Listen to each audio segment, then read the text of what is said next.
అగో అన్న మీదున్న ప్రేమతో ఆ క్షణంలో ఏదో ఎమోషన్లో కొట్టేసి వెళ్ళిపోయిన తర్వాత అయినా ఈ మద్దాలి శివారెడ్డి అనేవాడు పలానా వాడు మామూలోడు కాదు, వాడు ఇంకా చావలేదు, హాస్పిటల్లోనే ఉన్నాడు, లేస్తే వస్తాడు, వస్తే ఏసేస్తాడు అని తెలీదురా. నేను హాస్పిటల్లో ఉన్నప్పుడు నీ గురించి ఏం ఆలోచించానో తెలుసా?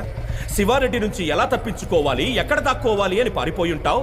నిన్ను పట్టుకోవడానికి ఎక్కడెక్కడ వెతకాలి, ఎన్ని రోజులని వెతకాలి అని ఆలోచించాను.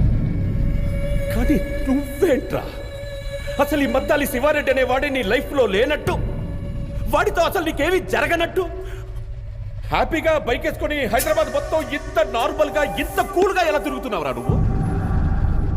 ఎవరు సార్ మీరు?